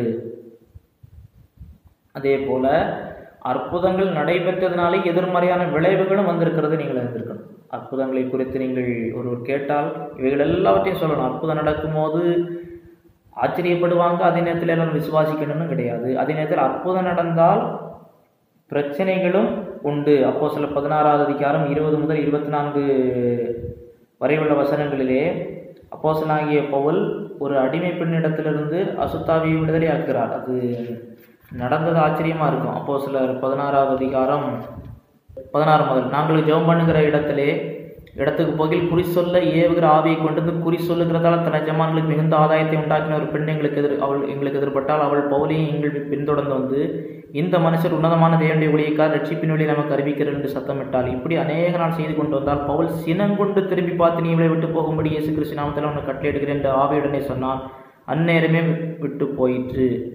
பவுலுக்கு எரிச்சல், அந்த கோவந்த ஒரு பெரிய ஒன்றும் இப்போ பாரு கட்டை விழுக்கிறோம் பாரு, கட்டை விழுக்கும் கூட்டத்தை போடுவோம், 12 மணி நேரம் போடுவோம், 24 மணி நேரம் போடுவோம்னு சொல்லலை. கோவத்தில் விட்டு போனார், போனார், அவ்வளோதான். ஆனால் என்ன நடந்தது? அடிமேல் அடி கிடைத்தது.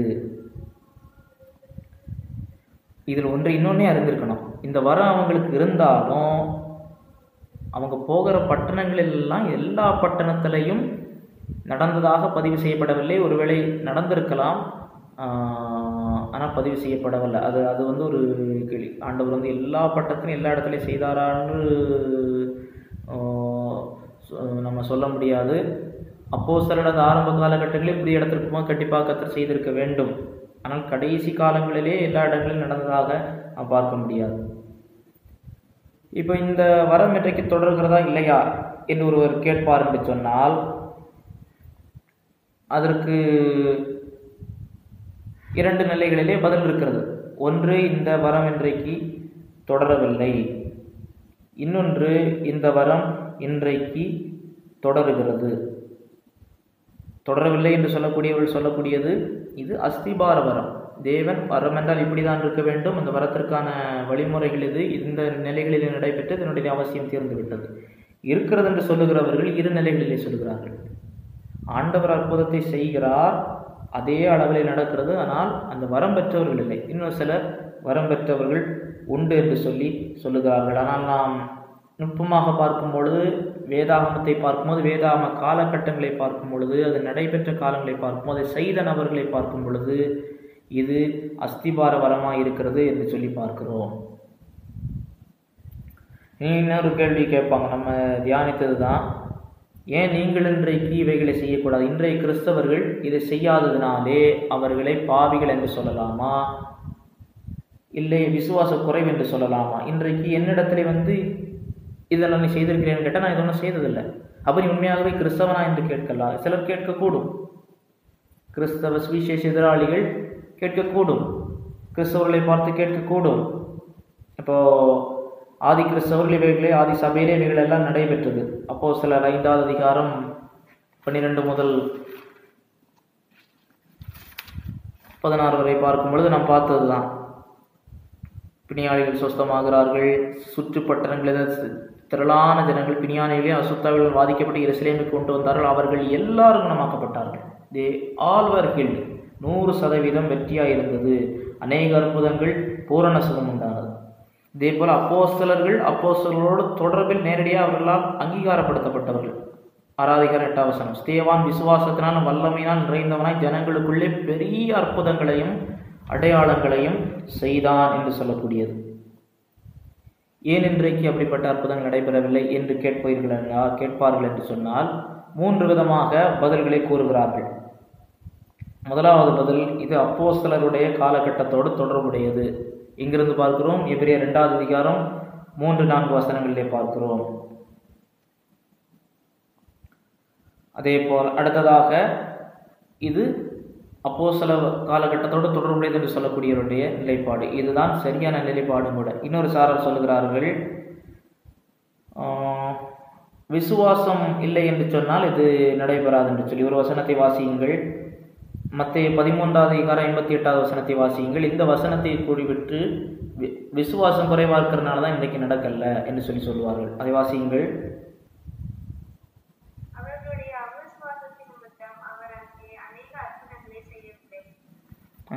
இந்த வசனத்துக்கு இன்றைக்கு ஏன் அநேக இடங்கள் நடக்கலன்னா, வரம் இல்லாதவங்க குறை இருக்கு. வரம் இல்லாத குறை இல்லை, யாருக்கும் சரியான விசுவாசம் இல்லை.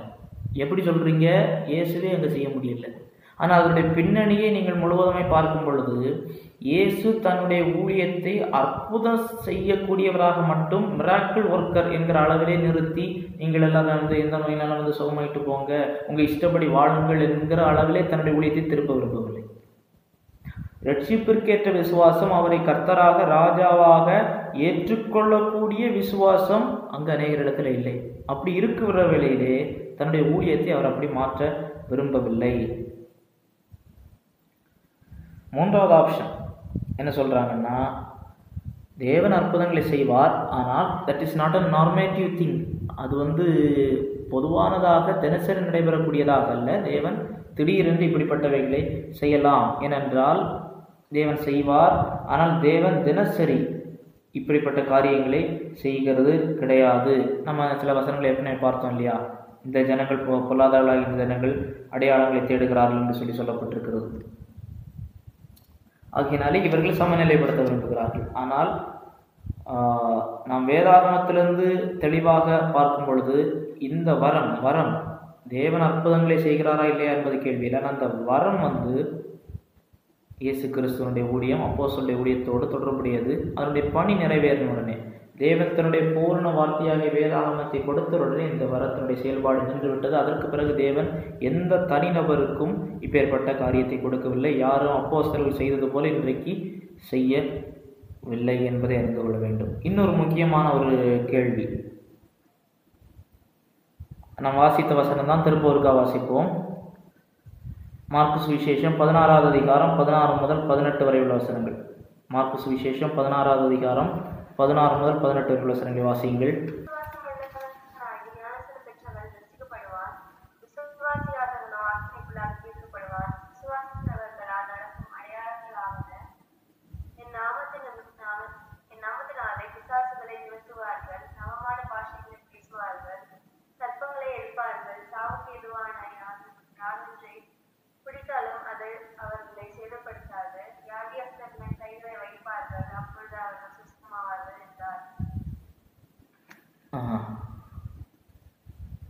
சொஸ்தமாவார்கள். இந்த அடையாளங்கள் விசுவாசிக்கிறவர்கள் நடக்கும் அடையாளங்கள் என்று சொல்லி இயேசு சொல்லி இருக்கிறாரே, ஆகையினாலே நாங்கள் இதை செய்கிறோம் என்று சொல்லி சிலர் சொல்லுகிறார்கள். ஆனால் இதனுடைய பதில் என்னவென்று சொன்னால், கர்த்தர் செய்தார். அதற்கு அடுத்த கடைசி வசனத்தை வாசியுங்கள். அந்த புத்தகத்தினுடைய கடைசி வசனத்தை வாசியுங்கள், இது செய்தாரான்னு சொல்லி.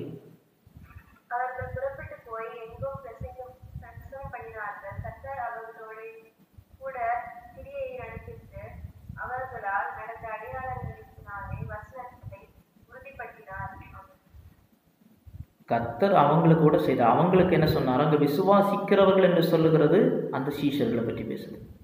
ஏன் சீஷர்களை தான் பற்றி பேசுகிறது?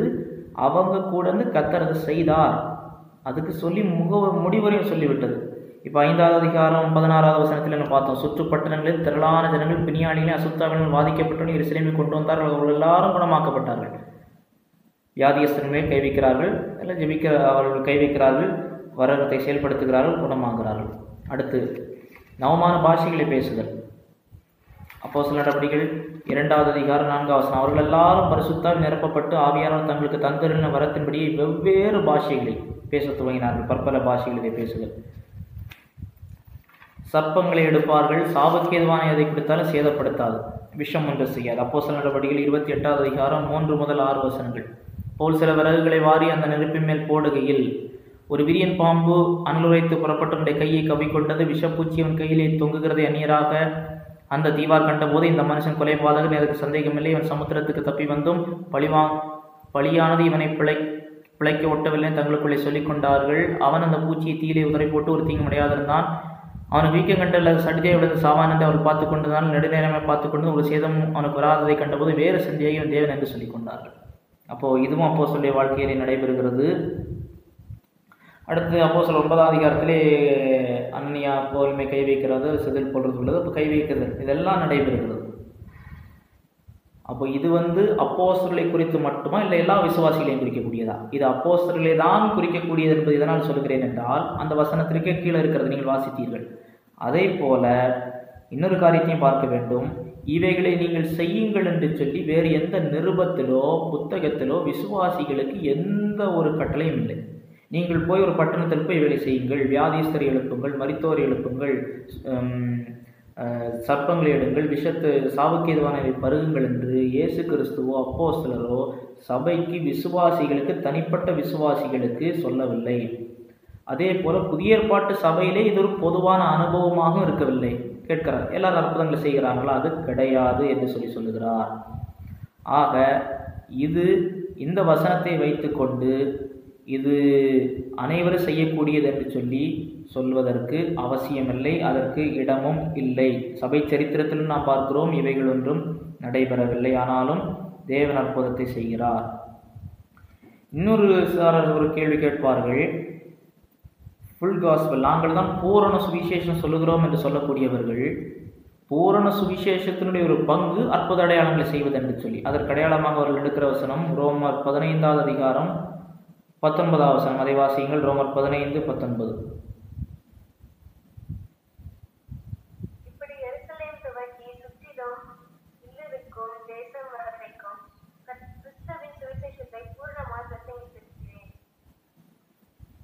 கிறிஸ்துவின் சுவிசேஷத்தை பூரணமாக பிரசங்கித்திருக்கிறேன். அது இப்போ அற்புத அடையாளங்களோடு அவர் தொடர்புபடுத்தி சொல்றதுனால கிறிஸ்துவின் சுவிசேஷத்தை பூரணமாக பிரசங்கித்திருக்கிறேன்னு சொல்றதுனால பூரணமான சுவிசேஷம் அற்புத அடையாளங்களை செய்துக்கிட்டு இதை செய்கிறதுன்னு சொல்றாங்க. ஆனால் சுவிசேஷம் என்றால் என்ன என்பதை குறித்து அப்போஸ்தலனாகிய பவுல் 1 கொரிந்தியர் 15:1-4 வரை சொல்றார். அதுதான் சுவிசேஷம். கர்த்தராகிய இயேசு கிறிஸ்து வேத வாக்கியம் பாவங்களுக்காக மரித்து அடக்கம் பண்ணப்பட்டு 3ஆம் நாளிலே உயிர்த்தெழுந்தார். இதுதான் சுவிசேஷம். ஆகையினால அந்த வசனத்தையும் வைத்துக்கொண்டு இதுதான் சுவிசேஷம் சொல்லக்கூடாது. சுவிசேஷத்தை அவர் அறிவிக்கும் போது அவர் அப்போஸ்தலனா இருந்தபடினாலே, அப்போஸ்தலனுக்குரிய அதிகாரம் இருந்தபடினாலே இவைகள் ஆண்டவர் அவருக்கு கொடுத்தார். கடைசியாக ஒரு கேள்வி. இன்றைக்கு அற்புத அடையாளங்களை செய்கிறோம் என்று சொல்லும்போது நம்ம என்னென்ன காரியங்களை மனதில் கொள்ள வேண்டும்? நாம் அற்புத அடையாளம் செய்கிறேன்னு சொல்லும் பொழுது அப்போ இதை நீங்கள் மனதில் கொள்ள வேண்டும். அற்புத அடையாளம் வரம் என்று சொல்லக்கூடியது இதுதான். இப்படி சொல்லுகிறவர்கள் சொல்லுகிறார்கள், நாங்கள் வேதாகத்தின்படி அற்புதம் தான் செய்கிறோம் என்று சொன்னால் சில பிரின்சிபிள் இருக்கிறது, வழிமுறைகள் இருக்கிறது, பார்க்கணும். முதலாவது, போலியான அற்புதங்கள் அடையாளங்களை குறித்த செய்தி அதை சொல்லுகிறவர்கள் கடைசி காலம் வரைக்கும் இருப்பாங்கன்னு சொல்கிறது. ஒரு வசனம் வாசியுங்கள். 2 தெசலோனிக்கேயர் 2ஆம் அதிகாரம் 9-10 வசனம். 2 தெசலோனிக்கேயர் 2ஆம் அதிகாரம் 9-10 வசனம்.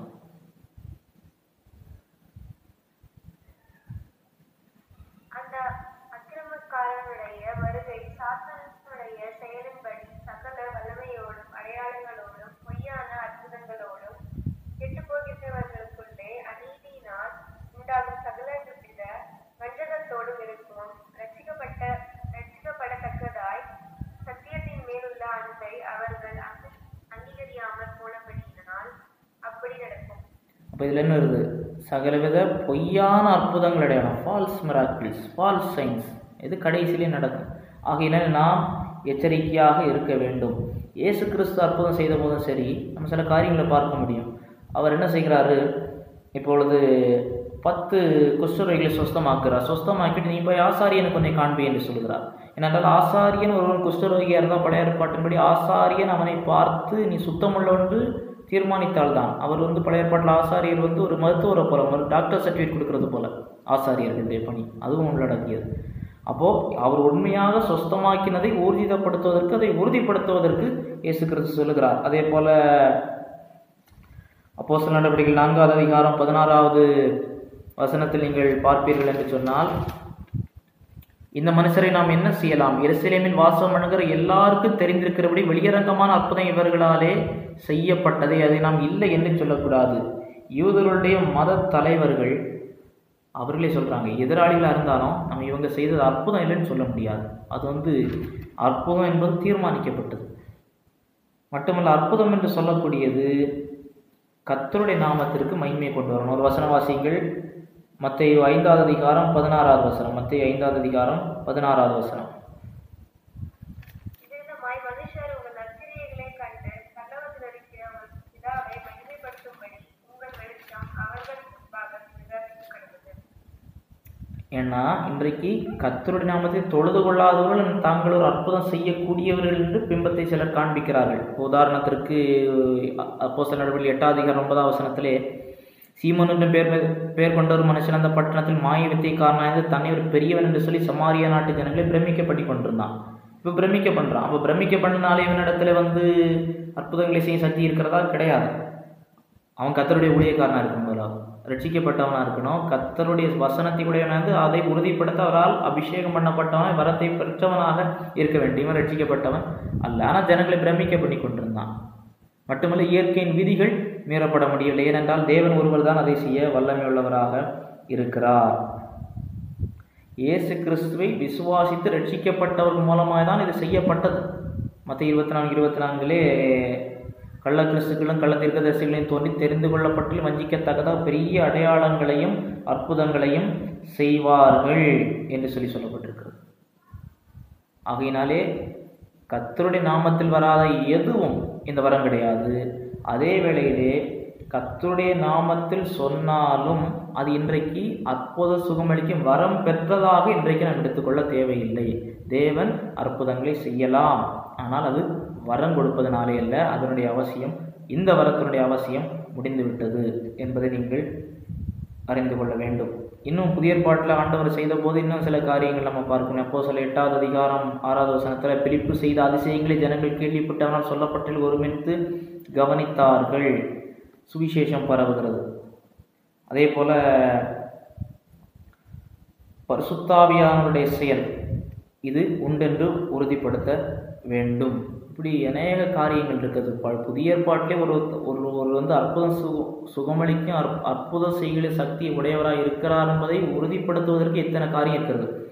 பரிசுத்தாவியானவர் சாட்சியிட வேண்டும், அதன் மூலமாய் சுவிசேஷம் நன்றாய் பரவ வேண்டும், அதன் மூலமாய் ஆத்துமாக்கள் ரட்சிக்கப்பட வேண்டும், அது கர்த்தருக்கு மகிமையை கொண்டு வர வேண்டும், பரலோகத்தில் இருக்கிற பிதாவுக்கு மகிமையை கொண்டு வர வேண்டும். ஒரு பக்கம் எதிர்ப்பு வந்தாலும் இன்னொரு பக்கம் வேலை நடக்கும். ஒருவராக ரட்சிக்கப்பட்டிருப்பார். அடையாளம் என்று சொல்லக்கூடிய இந்த 3 காரியங்களையும் இயற்கைக்கு அப்பாற்பட்ட வல்லமை, பார்க்கிறவர்களை ஆச்சரியத்தில் ஆழ்த்தக்கூடிய காரியம், கர்த்தருடைய ஊழியக்காரனை கர்த்தர் தம்முடைய வார்த்தையை உறுதிப்படுத்துவதற்காக செய்யக்கூடியது. இந்த 3ம் ஒருங்கிணைந்து செல்ல வேண்டும். இது ஆதி சபையிலே தேவன் புதிய ஏற்பாட்டை கொடுப்பதற்கு முன்பதாக புதிய ஏற்பாட்டு வெளிப்பாடு வருகிற வேளையிலே வரமாக தேவன் கொடுத்திருந்தார். நமக்கு பூரணமான வார்த்தை கிடைத்ததற்கு பிறகு இதை உறுதிப்படுத்துவதற்கு ஒரு புதிய நபர் நமக்கு தேவை இல்லை. ஆகிலும் கடைசி முக்கியமாக தேவன் அற்புதங்களை செய்கிறாரா என்று கேட்டால் அற்புதங்களை செய்கிறார். அதை நாம் எப்படி சொல்லலாம் என்றால், இந்த அற்புதங்களை செய்யும் வரத்தோடு தொடர்புடைய பற்றி பேசக்கூடாது. தேவன் நம் வாழ்விலே ப்ராவிடன்ஸ் அது தினம் சரி செய்கிறார். அதாவது ஒரு ரட்சிக்கப்பட்ட ஒரு கர்த்தருடைய பிள்ளை அவர் வாகனத்தில் போய் கொண்டிருக்கிறாரு, காரில் போயிட்டு இருக்கிறாரு. திடீர்னு ஒரு தூக்க கலகத்தில் அவர் வந்து ஒரு செகண்ட் சில செகண்ட் அப்போ வந்து அவருக்கு ட்ராக் விட்டு ஆப்போசிட் ட்ராக்கில் கார் போயிட்டு, அப்படி இருக்கும் பொழுது திடீரென்று யாரோ நெஞ்சில் வந்து குத்தினது போல் ஒரு ப்ரீக்கிங் சென்சேஷன். டக்குன்னு முழிக்கிறார், ஐயோ நான் அடுத்த லைனில் போயிட்டேன்னு டக்குன்னு ஸ்டேரிங்கை திருப்புறாரு. அந்த திருப்புறதுனால பக்கத்தில் இடித்திருக்க வேண்டிய ஒரு பெரிய ஒரு என்ன சொல்கிறது, ஒரு டேங்கர், அது ஜஸ்ட்டில் அவர் வந்து பிழைத்தார்.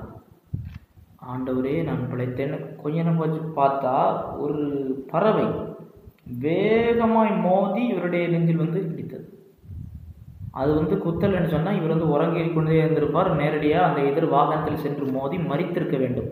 அந்த பறவை பிறகு பறந்து போய்விட்டதாம். இது என்னது? இது ஒரு தேவனுடைய அற்புதமான ஒரு செயல்தான். ஆனால் இது அற்புத சுகமளிக்கும் வரம் கிடையாது. அந்த நபர் வரம் பெற்றவில்லை. ஆனால் தேவன் அற்புதத்தை செய்கிறார். அதில் எந்த மாற்று கருத்தும் இல்லை. இதை என்னுடைய தனிப்பட்ட வாழ்விலே நான் தேவனுடைய அற்புதம் அளிக்கும் செயலை நான் பார்த்திருக்கிறேன். ஆனால் எனக்கு அந்த வரம் இல்லை. எனக்கு வரம் பெற்ற யாரும் எனக்கு வந்து இதை செய்யவும் இல்லை. ஆகிலும் எனக்குள் வாசம் பண்ணுகிற தேவன், என்னை ரட்சித்த தேவன், அவர் சர்வலோகத்தின் தேவனாக இருக்கிறபடினாலே என்னுடைய ஆபத்திலிருந்து என்னை காத்து கொண்டார். அது நடைபெறுகிறது. அது இன்றைக்கு நடைபெறுகிறது. ஆனால் எங்களுக்கு அந்த வரம் இருக்கிறது என்று சொல்லுகிறவரிடத்தில் நீங்கள் கவனமாயிருங்கள். தேவன் அற்புதத்தை செய்கிறார். அது மாற்றப்படலாகாது. எல்லா வேளையிலும் தேவன் செய்வதில்லை. அவர் தீர்மானித்திருக்கிற வேளையிலே செய்கிறார். புதிய ஏற்பாட்டிலே பார்க்கிறோம், பேதுருக்கு ஆரம்ப கட்டத்திலே சிறைச்சாலையிலிருந்து அவர் அற்புதங்களை செய்து கொண்டு வந்தார். ஆனால் கடைசியிலே ரோமா சிறைச்சாலையிலே செய்யவில்லை. அவர் மறிக்க வேண்டி வந்தது. ஆகையினால் இது எந்த விதத்திலும் தேவனுடைய அற்புதம் அளிக்கும் வல்லமையை மறுப்பதல்ல, அது செய்கிறார். விசுவாசிகளுக்கு கர்த்தருடைய பாதுகாவல் உண்டு, கர்த்தருடைய நடத்துதல் உண்டு. இயற்கைக்கு அப்பாற்பட்டவற்றிலே கர்த்தர் பாதுகாக்க முடியும். ஆனால் இயற்கைக்கு அப்பாற்பட்டவற்றிலே கடலை நிறுத்துவதையோ வானத்திலிருந்து அக்கினி இறக்குவதையோ அதை போன்ற எந்த காரியத்தையும் கர்த்தர் இன்றைக்கு செய்வது இல்லை. நம்முடைய தனிப்பட்ட வாழ்விலே தேவன் அற்புதங்களை செய்யலாம், நடத்தலாம், ஆச்சரிய விதமாய் நடத்தலாம். மனிதர்கள் அனைவரும் வாசல்களை அடைக்கும் பொழுது கர்த்தர் திறக்கலாம். அதில் எந்த மாற்று கருத்தில் என் வாழ்வு அதற்கு சாட்சி. நான் தனிப்பட்ட விதத்தில் சாட்சி. நான் அறிந்திருக்கிறேன், தனிப்பட்ட வாழ்க்கையை ருசித்திருக்கிறேன். ஆனால் இந்த வரம் இன்றைக்கு செயல்படுவது இல்லை. இந்த வரமாக இன்றைக்கு செயல்படுவதில்லை. இது உங்களுக்கு இன்றைக்கு புரிந்திருக்கும் என்று நினைக்கிறேன். கர்த்தருக்கு சித்தமானால் அடுத்த வாரத்திலே நாம் பற்பல பாஷைகளை பேசும் வரத்தை குறித்து நாம் தியானிப்போம். கர்த்தர் உங்களை ஆசீர்வதிப்பாராக. ஆமென்.